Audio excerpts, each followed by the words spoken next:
This is Autoline Daily, the show dedicated to all of you enthusiasts of the global automotive industry. In yesterday's show, we led off with the news that someone had left a noose in the NASCAR garage of Bubba Wallace. No doubt you've already heard that the FBI discovered that noose had been in the garage since at least last October and had nothing to do with Wallace. So something that looked like a hate crime turned out to be nothing of the sort. That is a relief. But the one thing this episode did was give NASCAR and all the drivers and the team crews a chance to rally around Wallace and take a strong stand against racism. A federal judge has ordered GM CEO Mary Barra and FCA CEO Mike Manley to personally meet within the next week to resolve GM's racketeering lawsuit against FCA. The judge called the litigation in the suit, and I quote him here, a waste of time and resources. And he said it could take years before a ruling is made. Last year, GM accused former FCA CEO Sergio Marchionne of orchestrating a bribery scheme with the UAW to harm GM and actually take it over. GM said that cost the company billions of dollars, but FCA says the suit is without merit and wants it dismissed. Experts say it will be hard for GM to prove FCA violated federal racketeering laws. But whatever happens, Mary and Mike have to give the judge an update by July 1st. We've got some big updates involving Honda's future product here.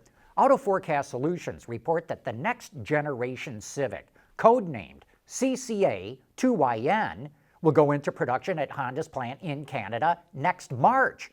And then, exactly 1 year later, in 2022, the new Honda HR will go into production in Mexico. Then, in May of 2024, the next generation Acura RDX, codenamed CCA2DU, goes into production in East Liberty. And the next-gen Passport gets built in that same plant in January of 2026. One thing that you'll notice from this is the nice, steady product cadence that Honda has. That kind of cadence gives Honda's workers plenty of time to adjust. It gives suppliers plenty of time to plan, and all of that is what helps Honda crank out high-quality cars. Segway is ending production of its well-known product. Its two-wheeled personal transporter called the PT is going to be phased out on July 15th. It was introduced back in 1999, and it was supposed to revolutionize how people got around, but it mainly was used by law enforcement and tourists. It never caught on due to its initial price tag of $5,000. That was too pricey for most people. And it was also difficult to ride and led to a number of high-profile crashes. But it's easy to see why Segway is discontinuing the PT. It only accounted for 1.5% of the company's total revenue last year. And besides, these days, it seems like everyone is riding electric scooters.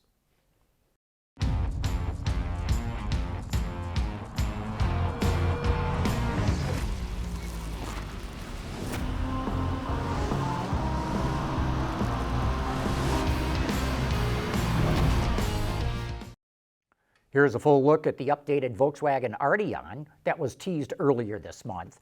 The front fascia is reworked with newly designed lower air intakes and grille, which is now available with a central lighting bar that connects with the daytime running lights. Volkswagen is doing the same thing with the all-new Golf as well. Rear end styling is mostly the same, but with an updated lighting signature. A 2-liter turbocharged 4-cylinder engine that makes 268 horsepower comes standard and is mated to an 8-speed automatic.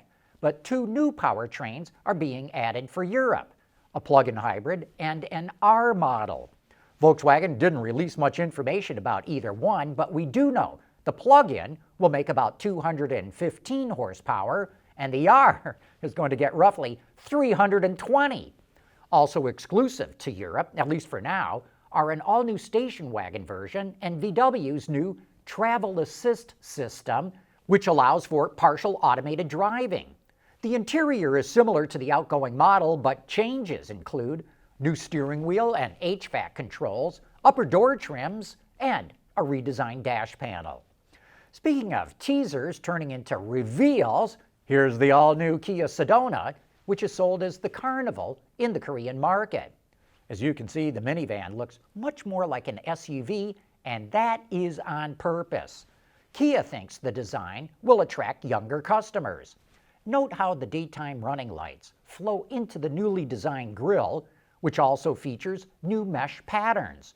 And note how the low and high beams are separated, with the high beams set into the top corner of the grille. The upright rear end is what really makes it look more like an SUV, and the lighting that extends across the rear helps accentuate the vehicle's width. More details are going to come in the third quarter, which is when the Carnival/Sedona goes on sale in Korea.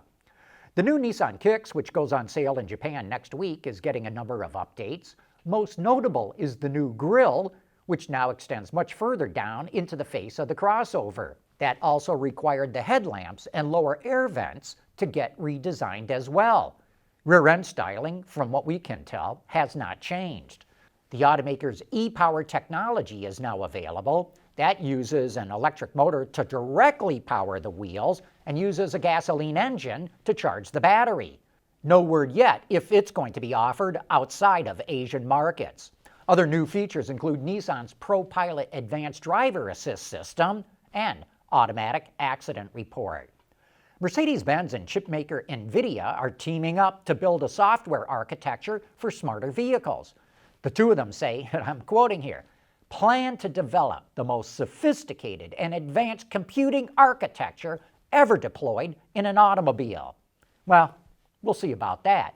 First, they have to catch up to Tesla.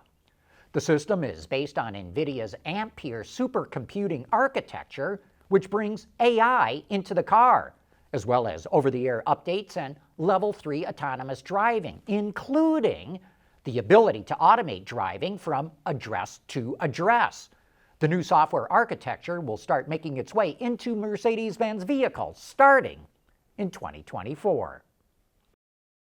Autoline Daily is brought to you by Bridgestone Tires. Your journey, our passion. Skoda can trace its roots back more than 120 years ago, but the automaker only once competed in the 24 Hours of Le Mans, and that was exactly 70 years ago today.